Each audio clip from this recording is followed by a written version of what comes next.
The following is a Hoop Ball presentation.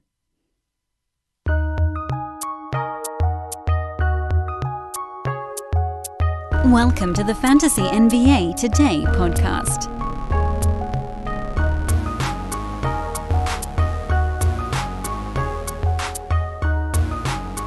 Good morning, one and all, and welcome to Fantasy NBA Today, a hoop ball presentation. Going to try my best these days now to start moving this show back earlier in the day, and it'll be, I don't know if it'll be something you can set your alarm clock to, but it will be a little bit more predictable, I think, lately with childcare-related coverage issues and obviously coronavirus and newborn and all these things that are been bouncing around. The shows have been getting released anywhere from like 11 a.m. to 6 p.m. Pacific time, and that's not really super useful for all of you guys. And so my hope is that we're able to rearrange things on my end to where I can get these shows into the hopper by some point in the mid-morning Pacific time, whatever that translates to, wherever you may be.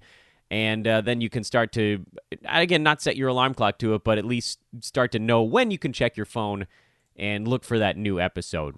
I am Dan Besbris, at Dan Besbris on Twitter, DanBesbris. This, of course, is a hoop ball presentation. That's hoop-ball.com, the website, and the Twitter handle is at hoopballfantasy, where amazing stuff continues to be put together. Want to give a big shout-out today, once again, to the guys over at Hoop Ball Gaming, up to around 800 followers somehow, even during this pandemic, that they really haven't petered out even a little bit. Aaron Passow is coming on with Devin Ellington. He's been pulling sweet guests on Today in Sports Betting, the Hoop Ball Gambling podcast. Strongly suggest you guys check that out. It's a lot of fun. And over on the Hoop Ball Fantasy side, we've got the Oklahoma City Thunder breakdown taking place, a Russell Westbrook breakdown from our guy Steve, Zach and his Dynasty rookie rankings, Tier 2, that's out there as well. The Hoop Ball expansion draft started last night. You can actually watch the replay of that on YouTube if you like. I'm going to definitely be doing so later on today, so I would suggest you do the same. And I think when I'm doing it, I'm likely going to tweet it out so that you guys can all see, hey, this is what I'm checking out right now, and I think you guys should join me in that effort. Today's a day to get back into the normal rigmarole here on the podcast of talking about teams. We're in the Central Division right now, and I gotta say, with yesterday's episode, which was heavily just kind of optimism from yours truly, it gave me this feeling like, hey, you know what? Maybe by the time we finish these team-by-team breakdowns, we might have an idea of what the NBA is planning to do. And so I want to kind of retool our schedule just a little bit after we finish the team-by-team breakdowns. Don't worry, I'm not going to mess anything up on that front. We are going to finish out the remaining clubs. We still have 9 left, so that should get us through another couple of weeks or maybe a little bit more. We still have another episode on The Last Dance coming. I have my 5th and final lesson of the year, which is going to be breaking down basically picks 70 through 110 and how we should be regaming that element of our fantasy draft strategy.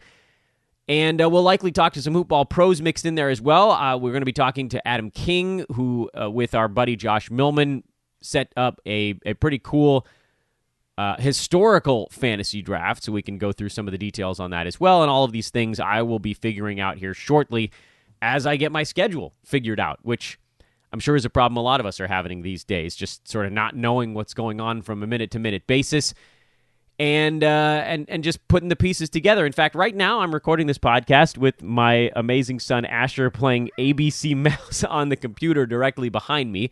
So if you hear intermittent noises, I'm assuming the noises of success from my little boy.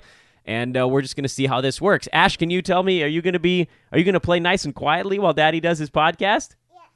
You heard it. You heard it, folks. He said yes. We'll see if we'll see. He's got his water and he's ready to go. Let's talk about another team from the Central Division today. We talked about the Indiana Pacers on our Tuesday edition of Fantasy NBA Today. So we've got a choice of 4. And because this is sort of like a little bit of a trial run on a new way for me to record the show, honestly, to just have things going on right around me as opposed to waiting until I could truly stow away by myself for an hour. I'm going to go to what I think is probably the easiest team to break down in the Central Division, and that's the Milwaukee Bucks. And as soon as you guys heard me say the easiest team, I think you probably knew what direction I was going with that one. Milwaukee was, I talked about not setting your alarm clock to when this podcast gets released. You could set your alarm clock to that team's fantasy prospects. As expected, they really had 4 critically important fantasy assets, and then one kind of bonus on the cusp in some formats fantasy asset, and that, of course, was Dante DiVincenzo. The big 4 for Milwaukee: Giannis, Chris Middleton, Brook Lopez, and Eric Bledsoe, ranked in that order. So we can actually kind of go back to the way things used to be on this show while doing our team-by-team breakdown and actually go through the names from top to bottom and break down how their seasons went, what it means going forward, what it means from a fantasy value and draft strategy standpoint. And, of course, maybe the most important thing, irrespective of the fact that the Bucks actually lost 3 consecutive games before the season was suspended, one of the, 2 of those were, as I recall, without Giannis Antetokounmpo, although we're 2 months out on this stuff now, so I admit I don't fully remember. They had a game in Denver where they rested everyone. That was the back-to-back in altitude, if memory serves, after a loss in Phoenix, and that was the one where they indeed were without Giannis. Chris Middleton, of course, had himself a field day. So for the Bucks, it was, not unexpectedly, a very successful year. I thought you might actually see Milwaukee take a very tiny step backwards during the regular season, and I was dead wrong on that front. They were just a well-oiled machine that kind of, almost no matter how much focus they put into any particular game, they were thumping people. It was a clobbering. Their number was 54.5. I thought that they would probably go under that mark, and there's almost no chance that bet would have hit. They were at 53-12, 17 games left, and they only needed to win 2 of them. The reason I made that call was because I got the impression, and we've seen this with other teams, and it's actually the reason that I faded the Denver Nuggets on the season win total number this season, which theirs was at 50.5, so that one was actually going to be much closer than the other one. They probably were going to go over that number as well. But the reason I faded a couple of these teams, which seemingly, if the season has ended, would have actually been losses on both fronts, is that a lot of times teams that make that big jump, and for the Bucks, it wasn't what you'd call a big jump because they'd been good for a few years now. They were 60-22 last season. They were 44-38 the year before. Obviously, the change in coaching, that was one of the big elements to their jump in success. This wasn't a team that, after having the best record at 60 wins last year, had anything, best record in the East, actually, the best record overall, right? Yeah, best record overall. They didn't have anything to prove in the regular season. So to me, I thought, all right, this is a team that's going to throttle down during the regular season. They're going to save their bullets for the playoffs. And so you might see a couple extra losses during the regular season. They don't, like, they're 7 games up, 6.5 games up on the Raptors right now. You don't have to be that far ahead of everyone to get the 1 seed. You can be 2 games up. You can be a half game, 1 game up, whatever. You're the 1 seed when you're the 1 seed. But what I didn't count on was 2 main things. Number one, this team is just so unbelievably good that they didn't need to be all in every single ball game to just crush everyone.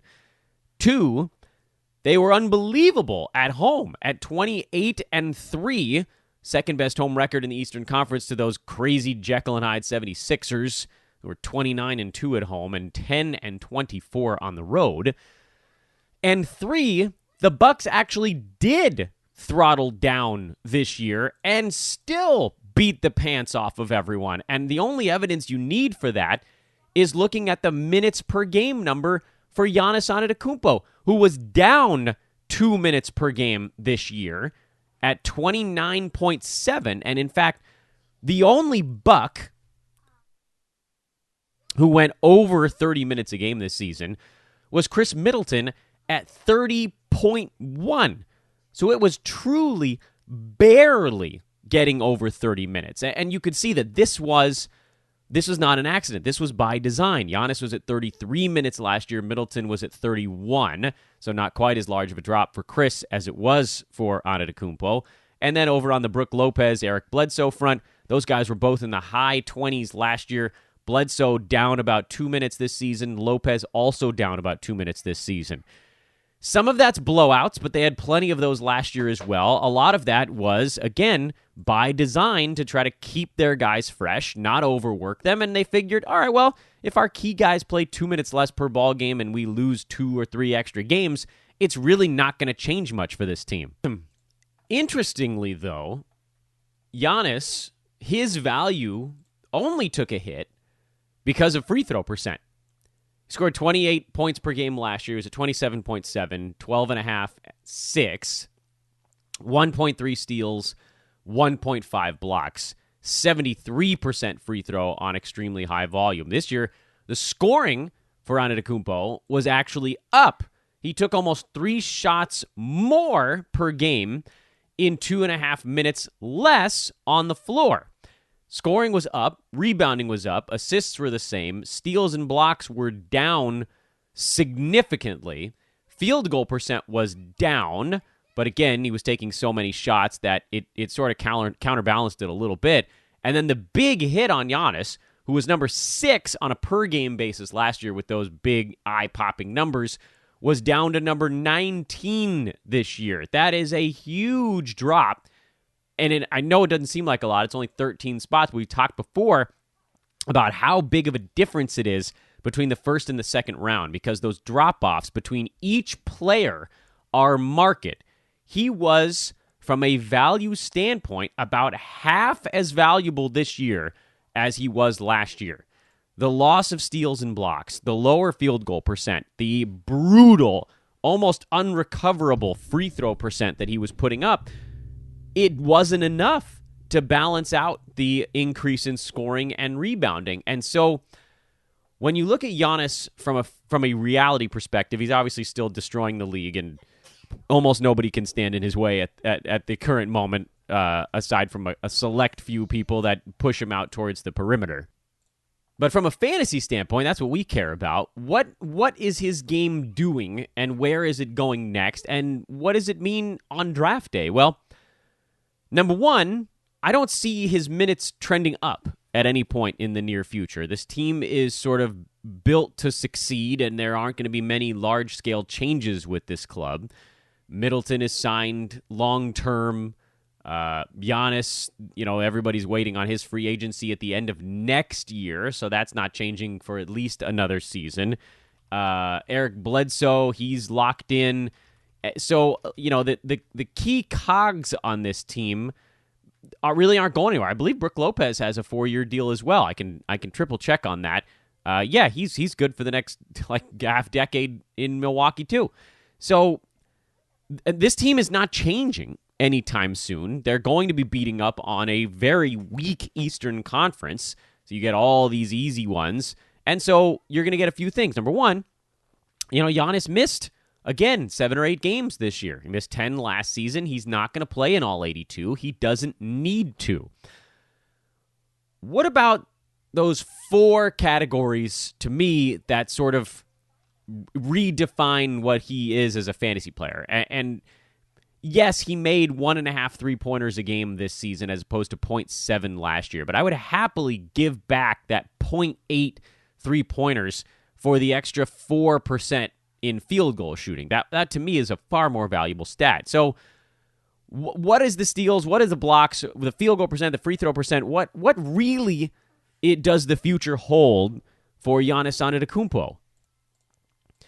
I'm inclined to think that the steals and the blocks drop off is just partly because the Bucks are annihilating teams, and it's not necessary. If this team gets challenged a little bit more, you might see that stuff come back, and you might see it come back a little bit just from a sort of a natural rebounding effect. But I do think that generally it's trending down. I think it's generally trending down. Field goal percent, I think, is generally trending down as he tries to add more space to his offensive game. He's well aware that that was the one thing that was holding him back in the playoffs. Teams packing the paint, and Giannis unable to get the easy, really easy looks that he gets during the regular season. And, of course, free throw percent. This one seemingly a bit of an outlier, but at the same time, is it now becoming a mental thing for him? This is his lowest free throw shooting season of his career by a wide margin. He's been, to his credit, a little bit better here down the stretch. He shot 77% from the free throw line over their last 10 games. He was at about 68% over their last 20 games. Maybe that's a sign that he was getting back up into the low 70s range, but I don't know if it's something that I'm willing to trust going forward. Now, the other note on Giannis, of course, is that his name is so powerful that you almost, I don't know that there's a world in which he gets underdrafted. It's the Russell Westbrook effect, where for many years, Westbrook kept getting drafted at 15, 16, 17, even though he was sitting in the 30s and 40s for multiple seasons in a row because of his free throw shooting, and nobody seemed to care. And his field goal percent. It was both. And now, this year, not a great example because a lot of that stuff came back for him, but even still, he was at 38, despite the better field goal percent and better free throw percent. So there's a name recognition here with Giannis. That's the Westbrook effect, where he's probably going to get drafted inside the top 5 again next year, even though if his steals, blocks, and free throw percent don't come back, I don't know how he gets inside the top 5. Look at the guys that are inside the top 5 or even the top 10 in fantasy every year.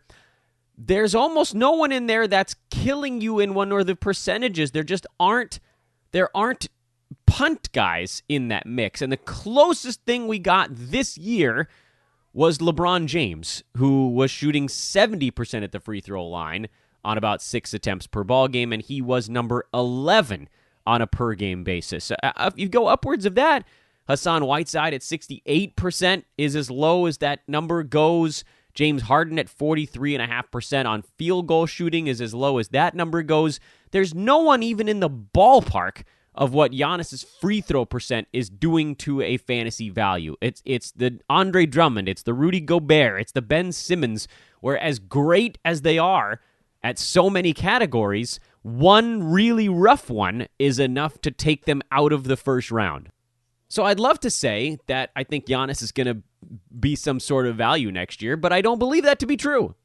I think even though he had a down season this year, and from a fantasy standpoint, this is a massive disappointment if you took him in the first round and you got mid to late second round value out of your number 2 or number 3 pick. That's a huge kick to the nads on your fantasy team. I don't think that he drops. I don't think that he falls towards the turn, which is where someone should be targeting him next year. Probably not as far deep as number 19, but he's almost definitely going inside the top 5 or 6 again anyway. Chris Middleton, interestingly enough, was right behind Giannis at number 23, as far apart as most people might think these guys are from a fantasy standpoint. Middleton averaged 21 points a game, 6 rebounds, 4 assists, a steal, 2.5 3-pointers on 50% from the field, and 91% at the free throw line.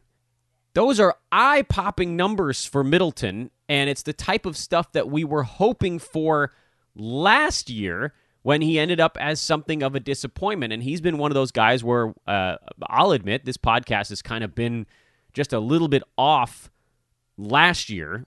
Last year, I wanted to take him in that 25 to 35 range, and he sputtered, shooting just 44% and 84% at the free throw line, and just sort of nothing was going down for the dude. But he figured it out this season. Volume was actually back up a little bit, and field goal percent was way higher, a career high. Free throw percent was a career high. Scoring was a career high. And the only knock on Chris this season is that he was only at 0.9 steals per game, where some of that could be chalked up to the fact that he was only playing 30 minutes, which is a low for him in pretty much any healthy season since his first couple years in the NBA. But some of it is just the Bucks as a team kind of trending that direction and not stealing the ball nearly as much because they didn't need to. They just had every spot on the floor well defended, and they didn't need to do more. Unfortunately, for Chris Middleton, the story ends the same way as it does for Giannis for different reasons. For Giannis, he's going to get overdrafted because of his name. Even though he's had a rough season, and by all accounts, his value should take a hit next year, or his draft position should take a hit, I don't think it will. For Middleton, he's going to get the recognition of a really nice season, even though we were kind of hoping he would fly a little bit under the radar.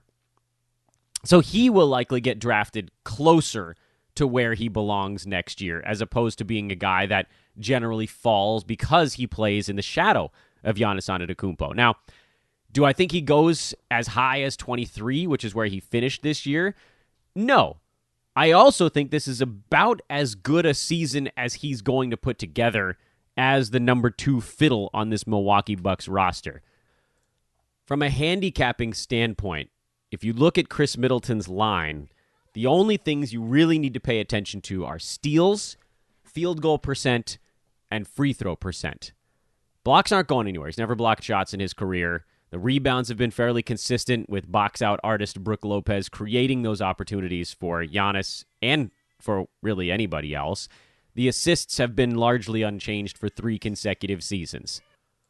Where we could see changes going into next season would be steals, which, as we mentioned just a moment ago, are down on a per 36 rate for him. His more in that 1.1 range this year, whereas at times in his career, he's been up around 1.5 or even 1.6 per 36 minutes, or even higher than that if you go to his first couple seasons in the league. Those could come back, although, again, given that the team's makeup seems to be largely unchanged going forward, I don't know that you can expect that to improve. I think you have to just assume that he's going to be more in the neighborhood of 1 steal per game, because that's where he's been now for 2 seasons in a row. And on the percentages, I don't know how those get any higher. He shot 50% from the field. He was 0.1%, meaning 0.001 on field goal percent away from being a 50, 40, 90 guy. Like, if this team had played if he had made one more shot in their loss to the Phoenix Suns, he probably would have been a 50, 40, 90 guy on the year. That's unbelievable, and also damn hard to duplicate. So while you look at his numbers and you say, damn, number 23 overall, he missed 10 games, also not a great sign for him. And I don't know if that's a thing that happens a bunch of times going forward. Like, I guess there's a chance he could be more durable next season. He's had 1 year, really, where he didn't play almost every ball game. That was the big injury year, 2016, 2017. Otherwise, he's at 82, 79, 79, 82, 77. But this year, he was on pace for more like 70. So if that's going to be an issue going forward, you have to put that as something to think about. And then the expectation that a career 46% shooter from the field and a career 87% free throw shooter, while the numbers he put up are not that unbelievable, especially in the free throw percent number, you see fluctuations of 2, 3, 4% all the time in the NBA. The field goal percent was extraordinarily high. His previous career high mark was 46.7%, and he did that twice with the Bucks, his second year in Milwaukee, and then 2 years ago, 2017, 2018, before the team was sort of fully turned over to Giannis, and Middleton was able to really do more of the stuff where he was comfortable. Do we think that this is his game now? Has he figured out how to just be this unbelievably efficient? There's a possibility that that's true. And if you believe that's true, then you say, okay, well, then he gets back to number 23 again next year. But there's almost nothing he can do season over season to make gains to where he can get into the middle of the second round or even earlier, because the only areas where you look at with him and you say, okay, well, this is an area for potential improvement would be, could he take more shots? And the answer with Giannis on the team is probably no.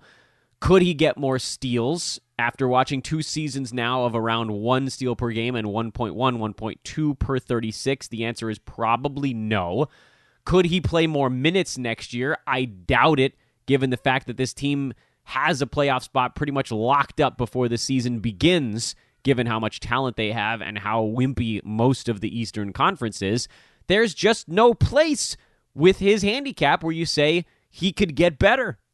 From a fantasy perspective, he's not going to shoot 51, 52% next year. That's almost unbelievable. And if he does, congratulations.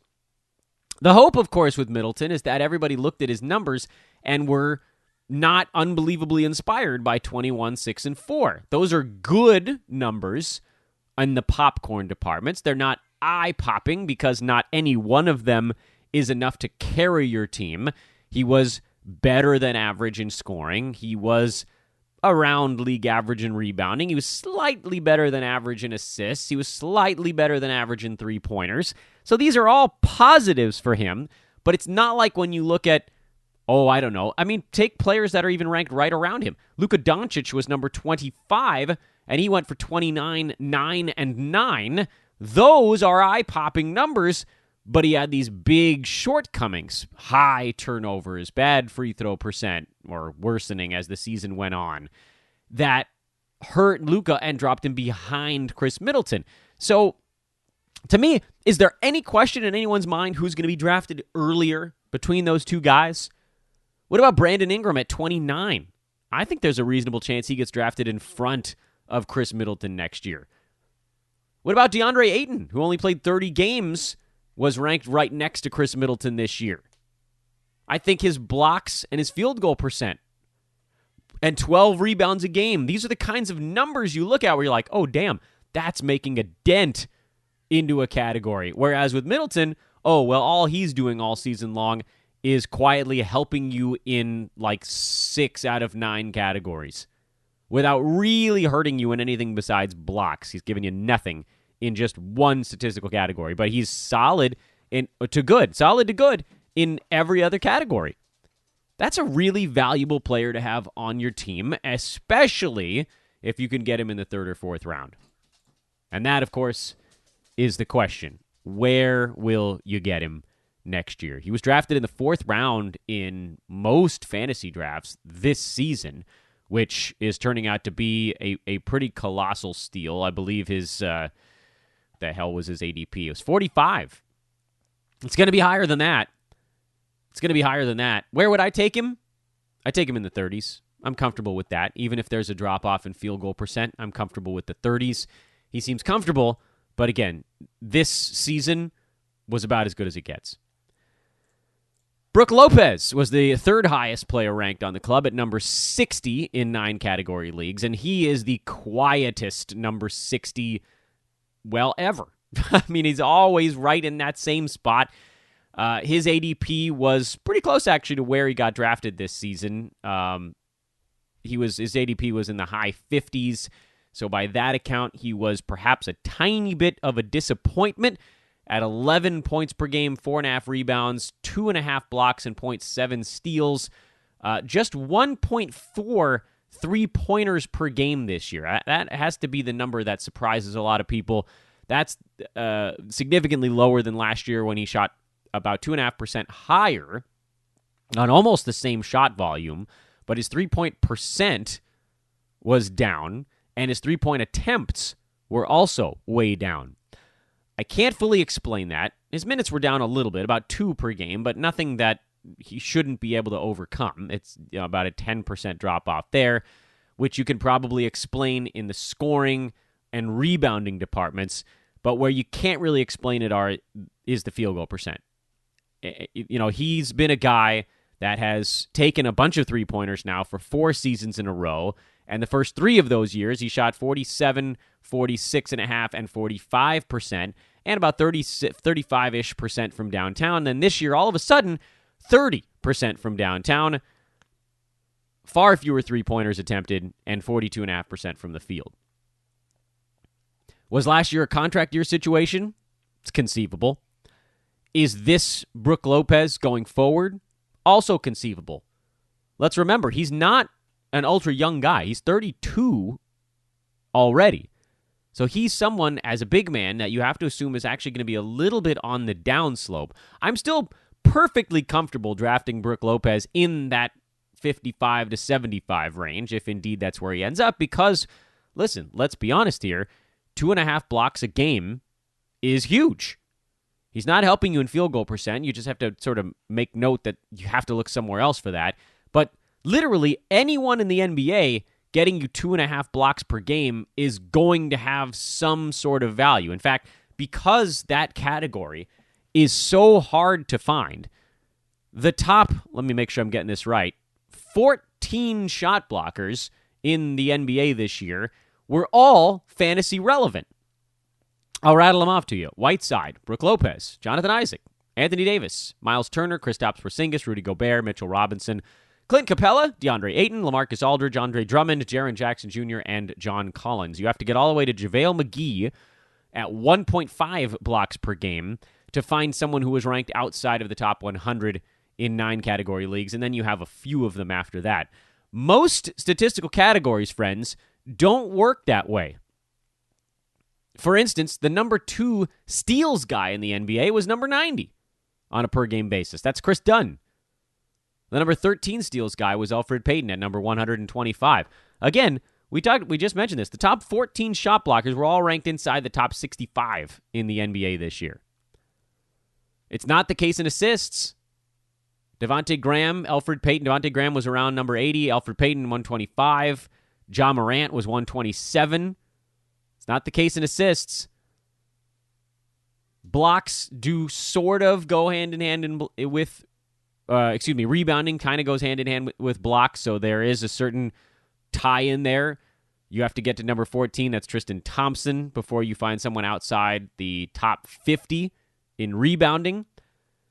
3-pointers, you got plenty of dude. Duncan Robinson was number 89 on a per-game basis. He was 4th. Bojan Bogdanovic, I guess, and then scoring is probably the other one you could put in with blocks as, look, if you are one of the top few players in the NBA in this department, you're going to be a valuable draft pick. And with scoring, yeah, obviously these are high-usage guys, so they're going to have other stuff too.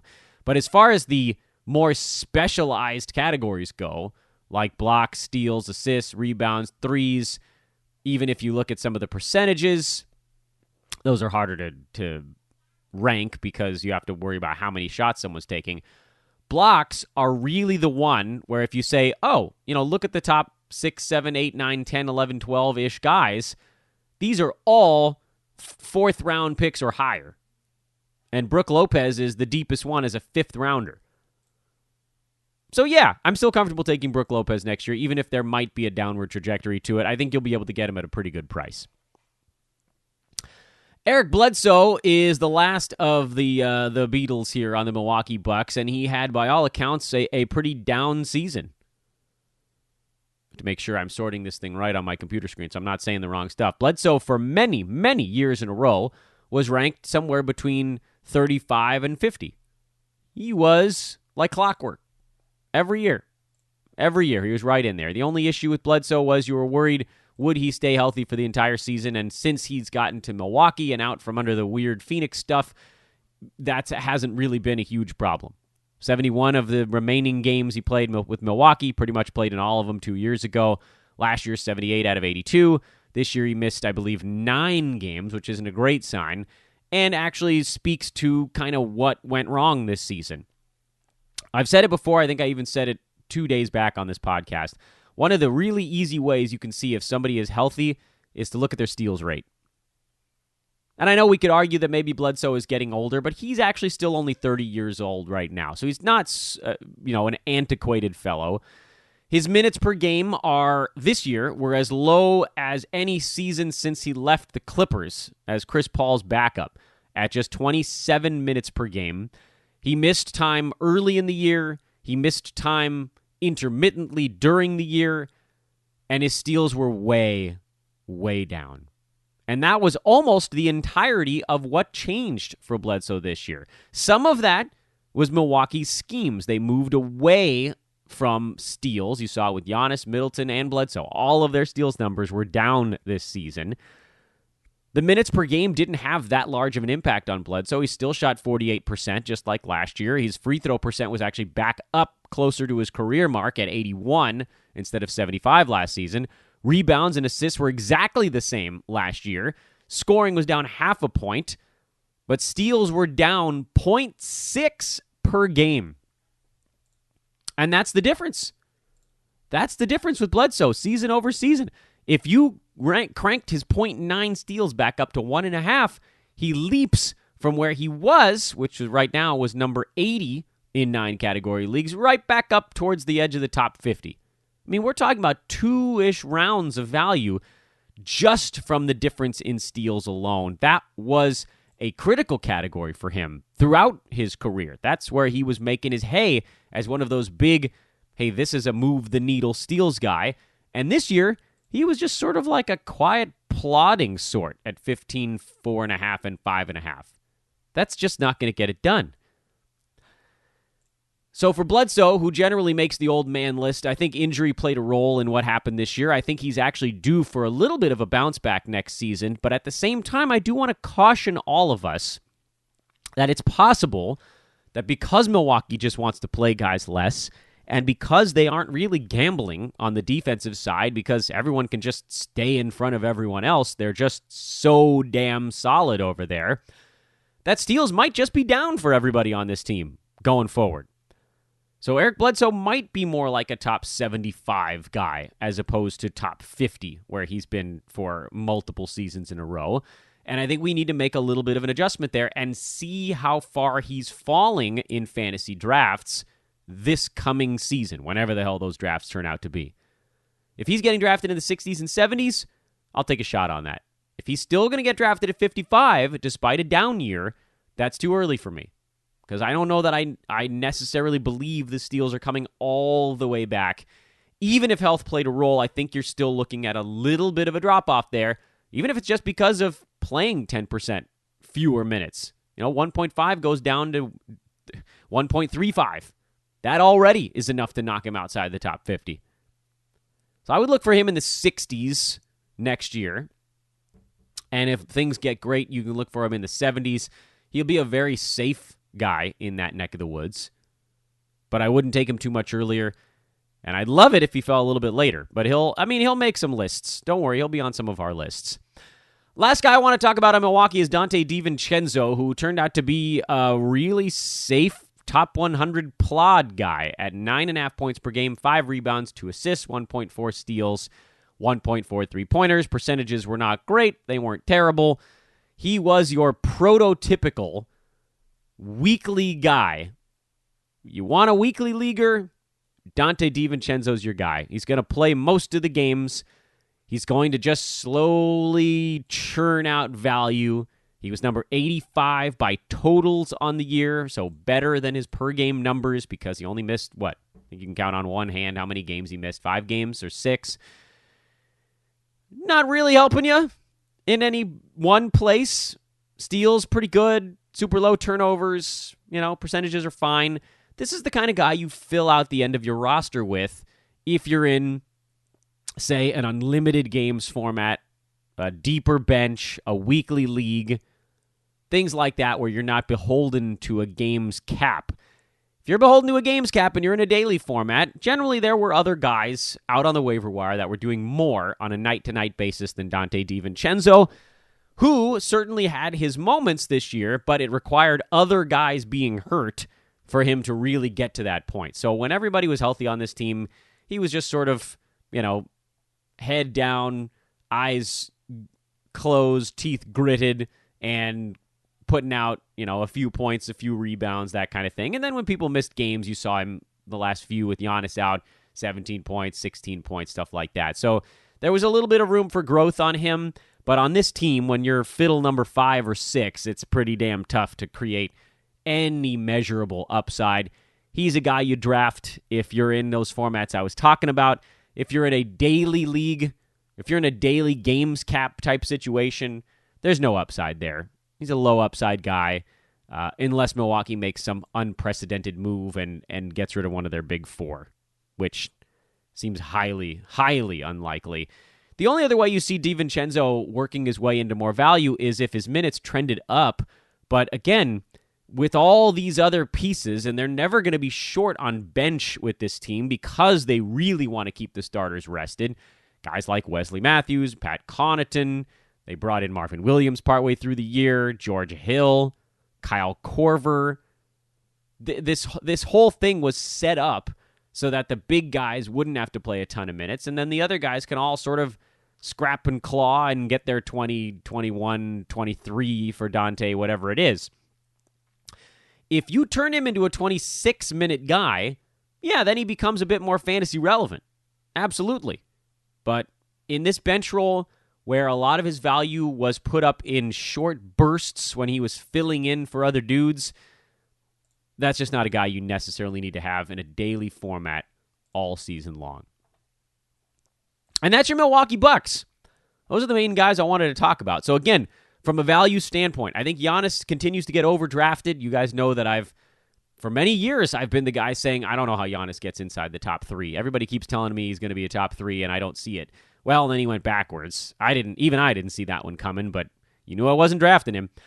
Chris Middleton overperformed. I think he might still be just a tiny value next year, but this big season has wiped out a lot of that allure. Brook Lopez will probably be about accurately drafted next season. And then Eric Bledsoe, I think, same deal. He's probably going to be about accurately drafted as well. So I don't believe there will be a ton of value on the Bucks going forward. Maybe if you can get Middleton in the mid to late 30s, if he falls that far, that would be a nice, comfortable, hey, you didn't get Klay Thompson, here's Chris Middleton kind of thing. But the rest of these guys, I don't know if I end up with a ton of them, unless they fall farther than I expected, which is still a possibility. Sometimes I misread the general populace because Brook Lopez is old and boring, and Eric Bledsoe is old and boring. Maybe they fall, but I don't know if they're going to fall far enough because there's still, I think, a little bit of shine to their names that I was hoping would have come off here at some point in the not-too-distant past. Thanks for listening, everybody. Hope you enjoyed this one with the sounds of ABC Mouse and a 3.5-year-old toddler in the background. I am Dan Bespris. Hey, wanted to remind everybody once again, I'm sure many of you have done it. Please do drop a 5-star review on the podcast. And if you want to get in here at Hoop Ball, there's no better time than right now. While everybody is trying to figure out what the hell's going on with the world, whether or not jobs are going to restart, we are building. We are teeing things up. Hit me up, at Dan Bespris, DanBesbris. I'll try to remember to tweet about it. I keep saying that. I keep forgetting. Have a great Thursday. More breakdowns tomorrow. Make it to the end of the week. They said we couldn't do it, and yet, here we are. That's officially all it is. Check out Hoop Ball. All those amazing things going on I told you about earlier. The podcasts, obviously my babies. That's the babies I'm working on. It's my babies. Those guys are doing a great job. Check them out. Check them out, check them out, check them out. And leave 5-star reviews on those as well. We'll talk to you tomorrow.